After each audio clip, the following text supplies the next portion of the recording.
CNN put cruising through the airwaves. Transformers knowledge blast that never caves. Reviews so sharp they'll cut through steel. In the podcast world, they're the real deal. Jumping in the deep end, swimming with the best. Danny's got the info and she never needs to rest. Enput's got the passion like a roaring jet. Together they make a mark you won't forget. Dynamic duo, never gonna quit. Taking over airwaves, super lit. Transformers podcast bringing the heat. Every single episode can't be beat.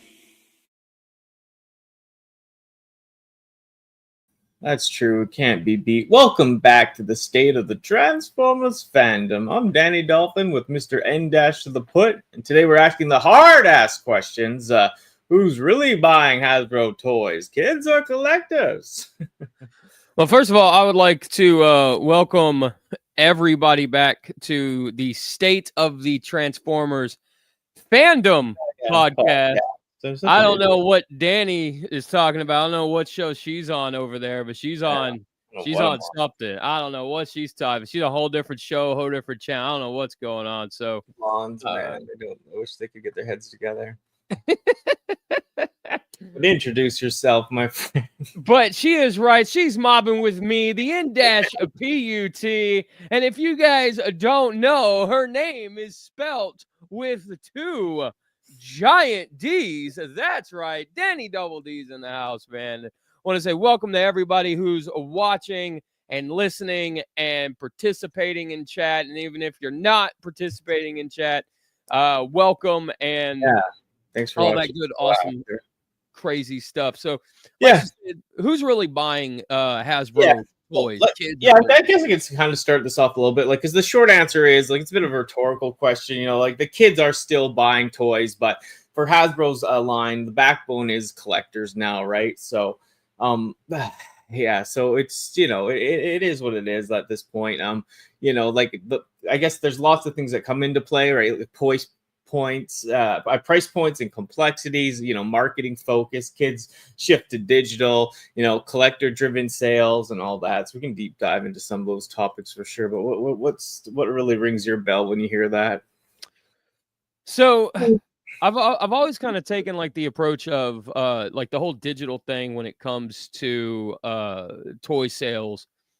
Well, I think there's a bigger thing at play there, because the digital thing kind of hints at video games, and that's what they've said for a long time. Yeah, video games, tablets, right? Games and stuff is taken away.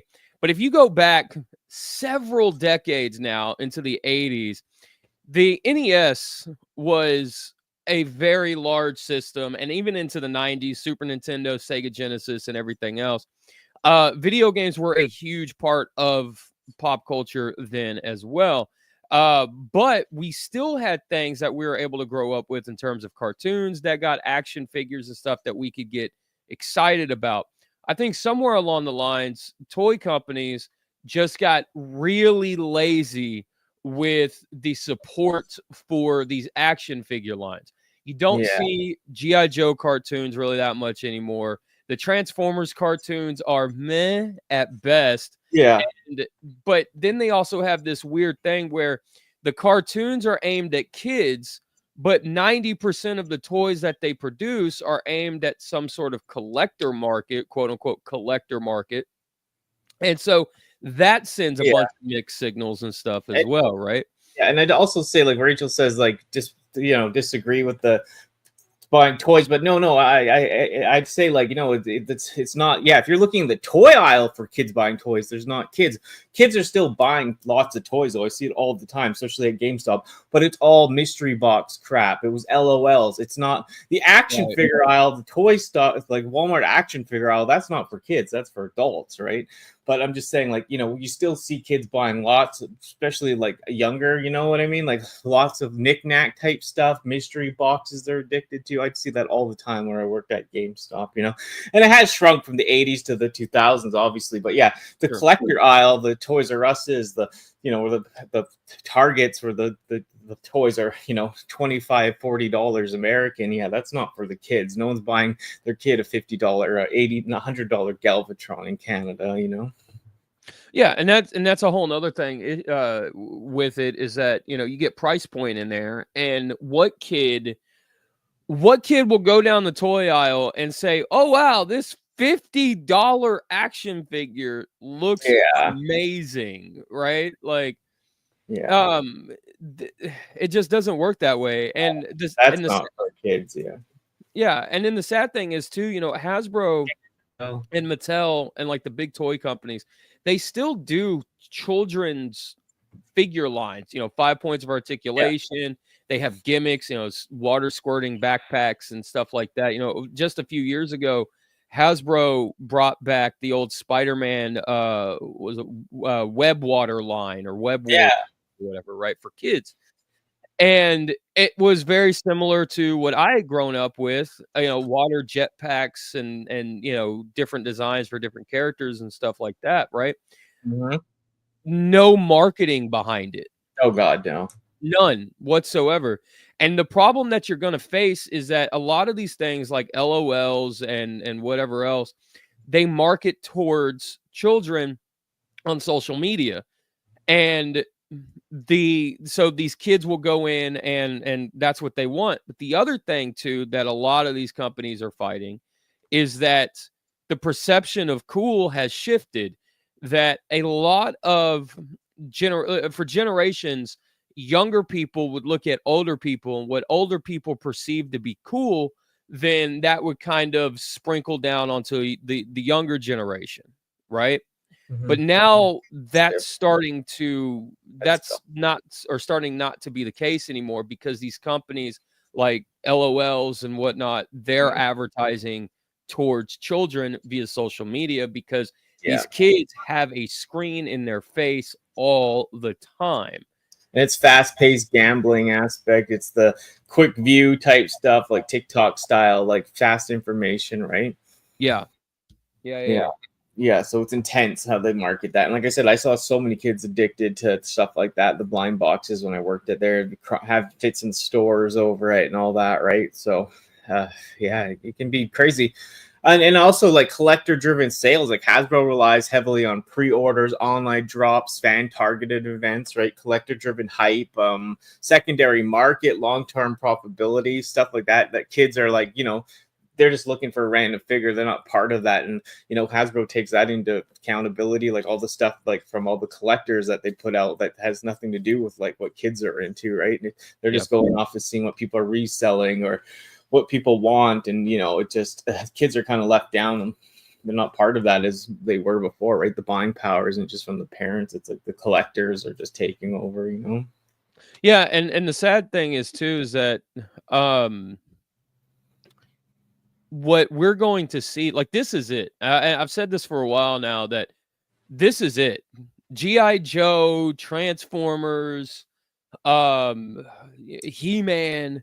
Uh, when you look at the nostalgia aspect, and I'll even go more absurd. I'll go when the Cells Biker Mice from Mars line, the Cowboys and Mesa line that they're talking about bringing back. They brought back Mad Balls. They, you know, like all of these Garbage Pail Kids, all of that stuff. To go even more obscure with it down that road, this all dies with us, unless these companies can turn around. And when you look at that third party company that's doing new mask figures that Hasbro gave them the rights to do, right? What did they do? They didn't do anything special. They just, they recreated the Rhino. Oh, gee golly whiz. Yay, I guess. Whatever, right? Like, and then they turn around and now they're talking about doing special edition colors and all this stuff. They've done absolutely nothing new with it.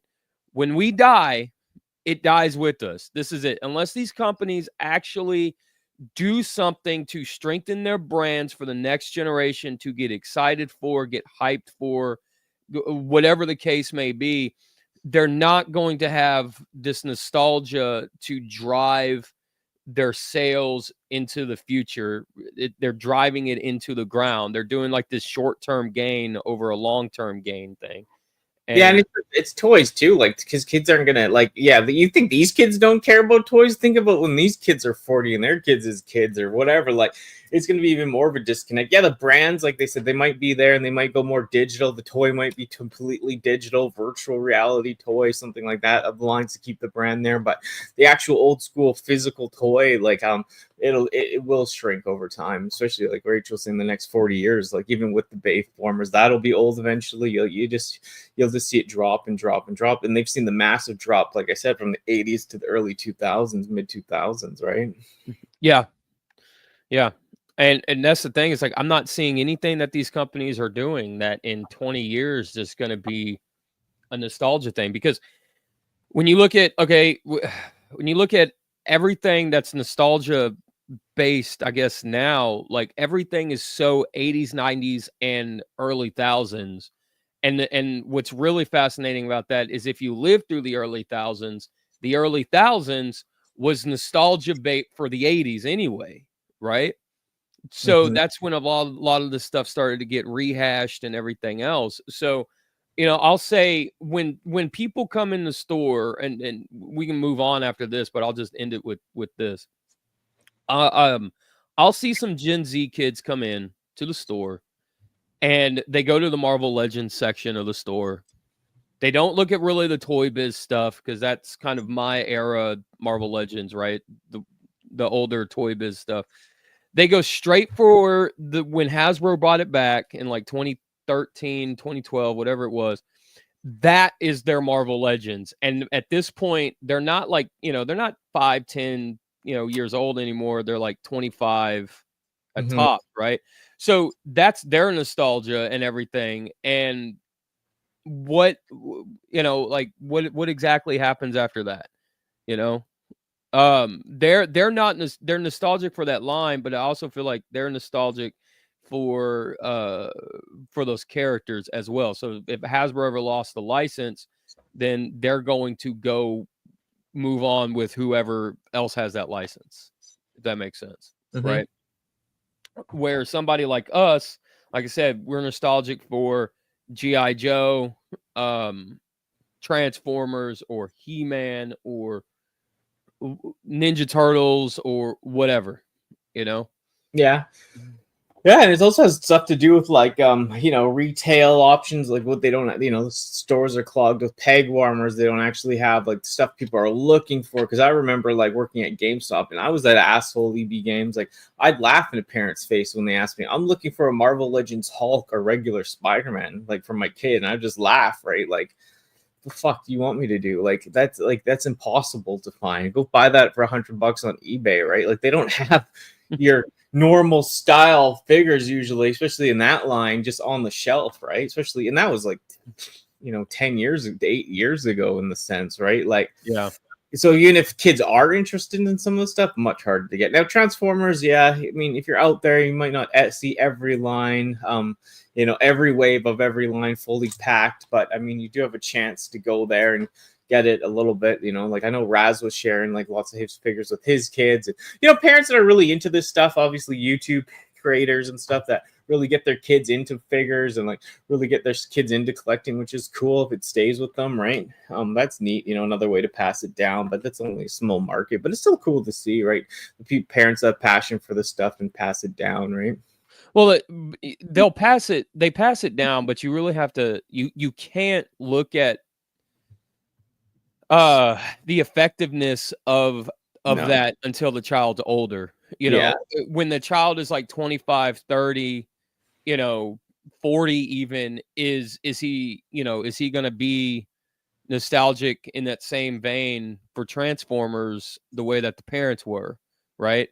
Mm-hmm. Like Mattel advertised for the He-Man Origins line, it was like a modern day interpretation of the older figures, like they're 5 inches tall, new articulation, but they look pretty much the exact same. They Mm-hmm. advertise it as a way to introduce He-Man to your kids and have fun with them and stuff the way that you used to. And it's like, it's kind of, I guess, yeah, but like I said, in 20 years, is that kid gonna remember He-Man and care? Because I mean, how much stuff have we been through with our childhoods, and how much stuff did our grandparents or our parents or whatever try to pass down to us, you know? Um, I'll give you an example. My mom was hugely into HR Puffin stuff from the 70s. It was like a puppet show from the 70s and stuff. And when I discovered it, I loved the show. I didn't really have any interest in it beyond that. And, after like 6 or 7 months, I just kind of like, okay, it's a thing, and I moved on, but my mom was always a huge fan of it. My mom's a huge fan of Raggedy Ann dolls, and she tried to get me into that, and that lasted all of like 3 weeks. Raggedy Ann and Andy, Raggedy Ann, Andy and Andy. But yeah, no, I know but some stuff did stick with me. Like my mom loved Gumby. I still love Gumby. If I see Gumby at a flea market or Gumby at a thing, I usually pick them up. I've got a bunch of Gumbies up there. Some stuff stuck. She likes that guy like from Pillsbury Doughboy. I always pick up for her. I'll see him. But yeah, I know some stuff like sticks, some stuff doesn't, right? So you're right. It's tough. And especially if the brand isn't kind of going through generations. It's just like those Andy and Andy's and some of those brands that kind of went stop, go, stop, right? Harder to stick with, I'd say. Well, I also think it's like it's culturally based, right? Like in a sense where like you've got something that happens like I don't mean like culturally as like individual I mean like an American culture, right? Mm-hmm. Like something like Ghostbusters comes out and the movie is like revered and everybody has to go see it. Or better yet, better example would be the 89 Batman movie. Everybody has to go see that damn thing. It's a cultural phenomenon that happens. It brings everybody into Batman, right? But you get to a point to where you start removing a lot of these characters from the cultural phenomenons that made them. And now we're not in that world anymore that was able to make that cultural phenomenon happen, right? Yeah, We're not there anymore. And without that backing, without that support, without all of that goes into it, it's just kind of like left as a husk, And Power Rangers, like Rachel said, Power Rangers is another franchise fueled by nostalgia. Mighty Morphin, yeah, everything is Mighty Morphin. You can, but very rarely do you get anything from Lost Galaxy or Dino Thunder or anything really like that. I also saw something Rachel said in chat as well. She said, we don't have a kid line. Cyberworld toys look like junk. The Mix Masters lines will crash like Hero Masters. All other lines are for adults, even the 3 3/4 Star Wars line. That's a lot, I feel like, to unpack there too. Kids know what junk is. You can see it. You feel the box, and you're like, yeah, okay, this sucks, and you put it back and whatever. Kids are not stupid, and Rachel's 100% right. A lot of that's going to fail, and the sad thing is too, with a lot of this, the 3 3/4 Star Wars line. It's all about, that's a good example. It's all about world building and imagination. And there's a lot of that lacking now in terms of, in how like to bring children into it, right? Like I remember if I went to Walmart or Toys R Us or whatever, and I just saw a giant ship. I didn't really care necessarily what was on the box. I didn't care if it was a G.I. Joe or Star Wars or, X-Men or whatever it was. I would think world building. How can I integrate this, this ship into my Star Wars play or whatever? You know what I mean? And I don't see companies either attempting to do that in terms of world building anymore at all. It's just, here's your 6-inch figure, and that's what you get. Yeah. Yeah, and a lot of kids too. Like I said, like some kids I know too. Like some of the stuff is crappy that they like weird stuff, like all those fidget things and like weird stretchy like crap figures. And the kid's like, "Yo, this is sick." I'm like, "What?" Like how you hype on that? It's fucking like a dog with like, yeah, it's stretchy, like almost like what? Like what am I seeing? Right? Like, oh yeah, it's Hey, hype. That's cool. It's just like, okay, I mean, okay, we had some weird shit too. We had like sure, those stretchy hands that were like gummy that would cling yeah, to a window. yeah, no, And you no. That's what I smack mean. the Yeah, that's window with kind of it. that part of kids still get away, like the cheap, like I said, fidget gooey stuff. The ooze was big, so there's some stuff like that that still Yeah. pops off. And then Anthony was saying two kids don't have the money. I know a lot of kids too. Like I said when I was doing like EB shit, like kids had like $500 in their savings, and they're like 8 years old or like 10 years old, and they're saving up for a new pad. They're saving up for like fucking like new Switch and all this, right? So it's like so weird. Like this kid saying Mo's this and did all this shit, and the parents are in there and they're counting every penny, every dime the kids got just to get the new Mario game and stuff. And it's like, wow, like it's cool to see kids save up for that, but at the end of the day, it's not very like, yeah, it's not very creative or imaginary based. It's just another game, another console, another screen, another, And and to kind of I guess like enhance what you're saying too is like in terms of games and stuff, you get $60. Jesus, what era are we talking? $70, $80 now, right? You get a couple hours of gameplay or hundreds of hours of gameplay depending on what you buy.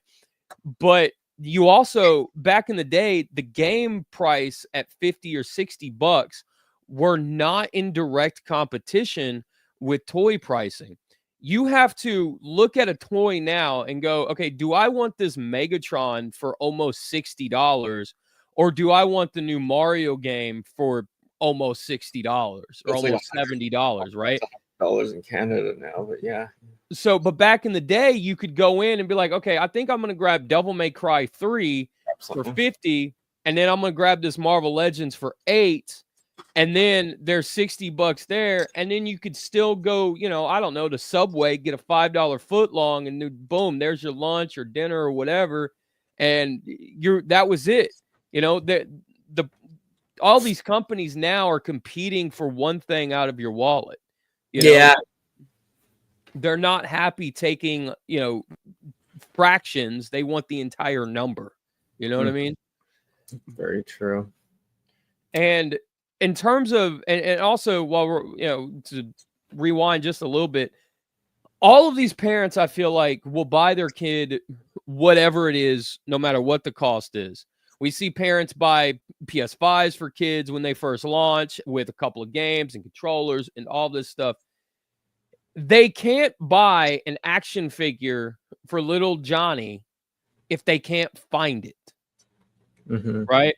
So when they go into Target and they see the toy aisle is bare and there's maybe like one Spider-Man figure and then one Snake Eyes and then 3 Optimus Primes and that's it. And maybe a couple of Roman Reigns figures and a Rob Van Dam and 4 Sonic the Hedgehogs. And your kid just goes, nah, I don't want none of that. Well, okay. Well, you want to go see what the Pokemon cards have in the card section?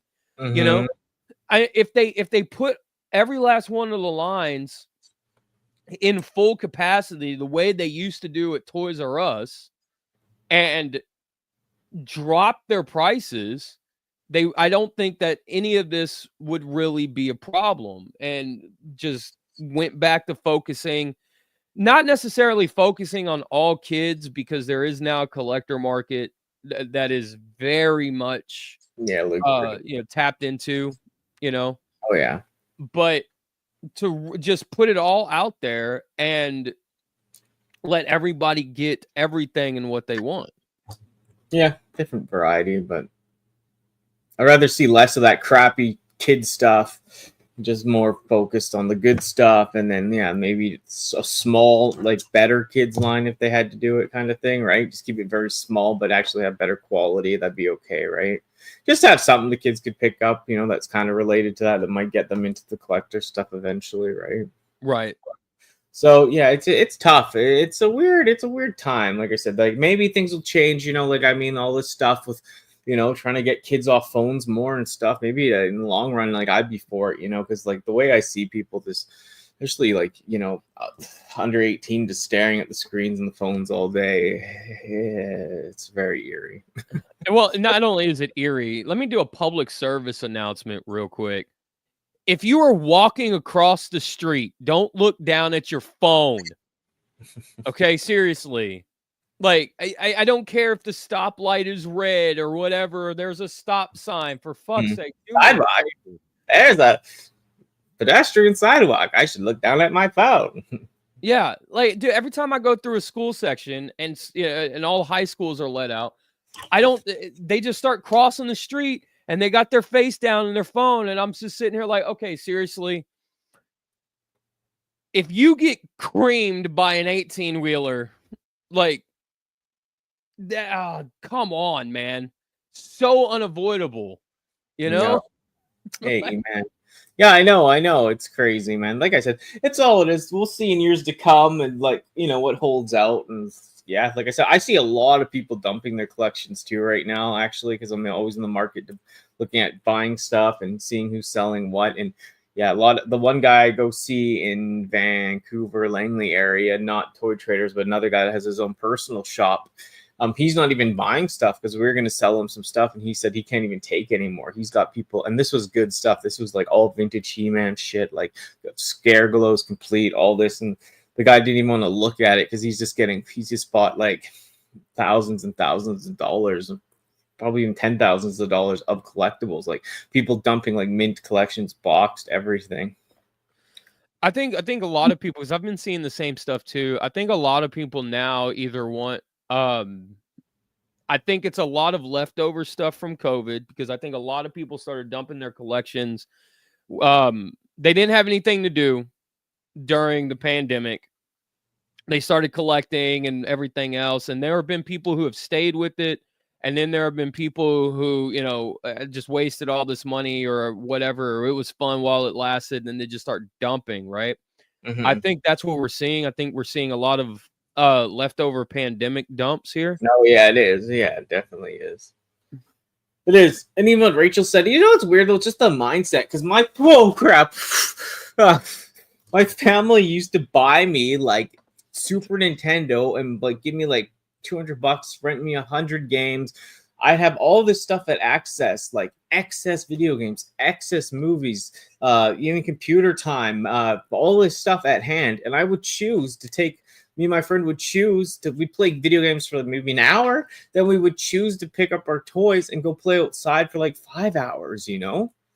And I know maybe they're not as engaging, but still some of that stuff was pretty engaging back then, especially 64 came out and all that. People I know were addicted to GoldenEye and stuff. Yeah, I was a little older at the time to play with toys, but just before that too, like Super Nintendo, like, you know, even the beginning of N64, I remember, like, you know, people were hooked on it, but like I say, we still played, like, you know what I mean, till a certain time, and then we'd shoot. My parents never told me to get off the game. Like, we just got off the game on our own, and then, you know, picked up the toys and went and played in the park. And then when this, you know, got too dark, we'd come back and play games at night, you know. So it was like a balance there that I just don't see anymore, you know, that kids regulated on their own before. Like, you wanted to go and be imaginative, I find, with the figures too, and then come back and watch the movie and play the game, you know. Well, yeah, because you wanted to fully immerse yourself in that world. And the thing is now, in terms of what we're seeing now, you would get bored playing the game. Yeah. Right? And then you'd be like, okay, I'm going to go find something. And you probably didn't beat the game yet. Because, I mean, you're not going to beat Final Fantasy VIII, a 100-hour game in one day, right? You do get bored of grinding and doing all this stuff. So you wanted to go outside and everything. Now, you know, everything is so, like, screen-wise is so addictive, right? And it's like, okay, next round, okay, you know, this suit's $1 or this suit is this, and it's like this like roulette type of thing. And doom scrolling has become such a problem, you know, like in terms of boredom. You don't find anything to do anymore. You just pick up your phone or your tablet and you just start scrolling through whatever app it is that has it. You know, you can doom scroll on eBay if you're bored enough, you know. type in Batman on eBay and just spend the next hour just looking at Batman garbage, right? Yeah, yeah. Like so, I like some of that too. Like instead of going to a mall, you just look on there and just like it's like you're shopping, especially weird at times at night. But it's just it's just like I said, I always, even though all the internet stuff I do and all this, I still try to balance with like when Bart's here too. Like we balance, like we're not on our phones, we're like laughing together, we're watching a show, or either going and hunting, toy hunting, getting out there trying to live it, instead of just either just play with the figures, open them, pose them, instead of just being on our phones, sitting there like doom scrolling or just watching shit endlessly or playing games endlessly, not chatting. You know what I mean? You can have fun couch co-op 2 games, but it's all about balance, is what I'm saying. The regulating, Yeah. And Rachel says, she says that the issue is that the old fans, not all of them, but a lot of them, want the lines dedicated at them and want everything to be G1, Mighty Morphin, et cetera, et cetera, et cetera. And to some degree, that is, I won't say to some degree, that is a very true statement. Yeah. She also goes on to say that in 1982, where there was some guy complaining about the G.I. Joe reboot, did Hasbro listen to them? No way. And she's talking about from 12-inch to 3 3/4 inch. Yeah, and that's the thing too. Like seriously, this is the most, when I look at Hasbro's Transformer line, it's one of the most frustrating times, because as a Transformers fan, and I mean that overarchingly, I loved everything from G1 all the way up the gambit, right? And when I look at their line and it's like, okay, what have you guys done for Armada? Like what, maybe 5 figures out of everything so far, and it's like, okay, I guess Optimus, Megatron, and then Galvatron and Hotshot and Starscream. I can't be missing more than that, right? Like that just named off everything they did for Armada, right? Like, yeah.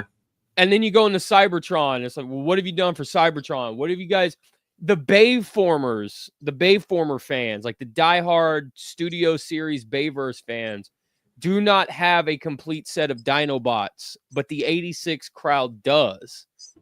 And that's a Studio Series is a line that was propped up for the longest time by the Bayverse fans.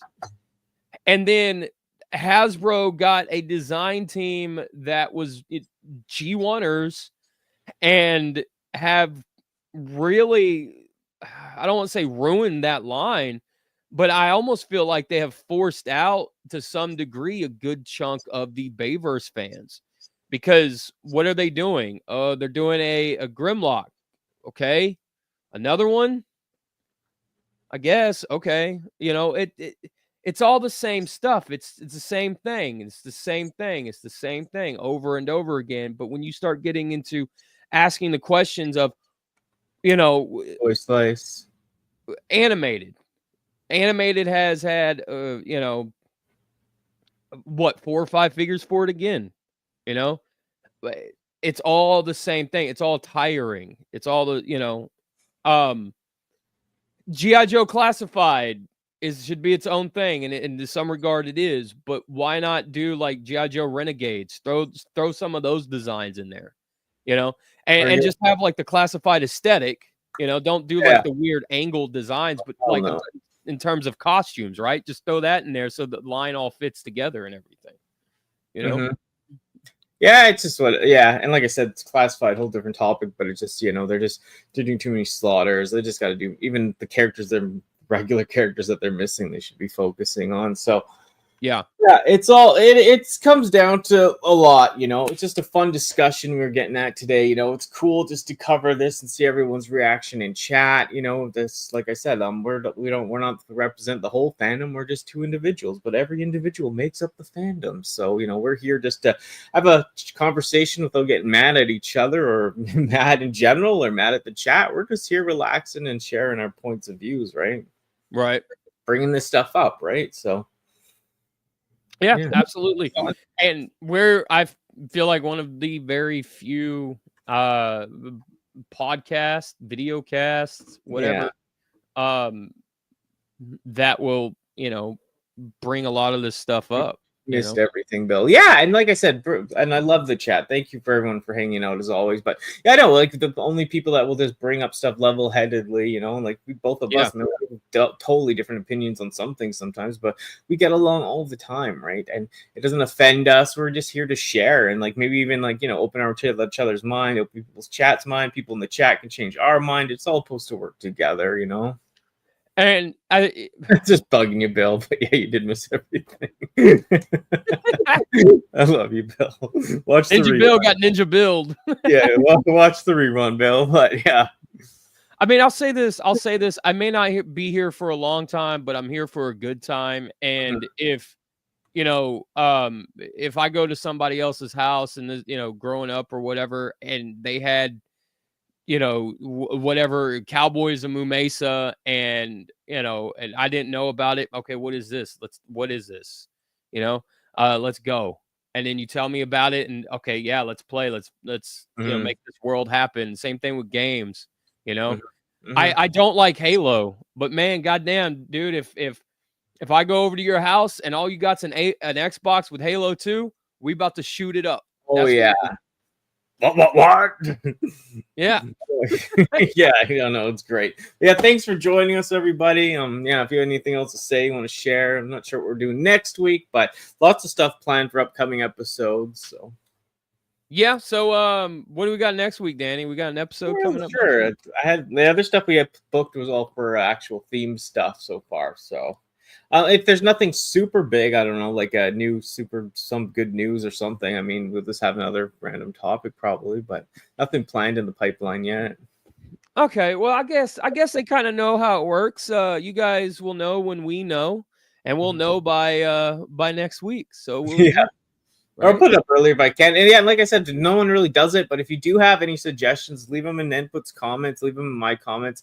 And yeah, we will do them, So, I mean, we will talk about it. So, yeah, awesome to do. And yeah, like I said, we always got stuff to do. It's just like I said, I like to kind of wait after the show a little bit sometimes just to see if there is any like big news or anything we can jump on. Especially helps with the algorithms. But hey, we're just here to have fun. So, yeah. And yeah, I guess that's it. Hey. I guess so. Oh, I thought you were gonna get a closing statement. I thought you were gonna give like a super happy, positive kind of message. God, go out and buy Sea Spray. Everybody wants him. Even though we'll have to buy another one soon because it doesn't have the right cartoon head. This is the speed of the Transformers podcast, and we put we're repping real hard. Thanks for watching the show. Now you know we bring that heat with that plastic glow. The dynamic duo talking bots and feels. Transformers talk, keeping it real. The live stream with Danny and Input. The trainee and the co-star that said what? Oh no, don't get your feelings hurt. We know you're feeling burnt with every word. But we got the speed, yeah, we're ready to win. She's got that dolphin grin. And Input got that girl with the stare. No one compares truth or dare. This duo's lit, we always had the fuel. We don't love to hate, but we love to do it. From okay to great, yeah, we cracked that topic. We won't drop it, we won't stop it. You don't wanna be in the scope. Oh nope, this team is dope. Keeping it real, we hope you enjoy the show. Many more places we can go. And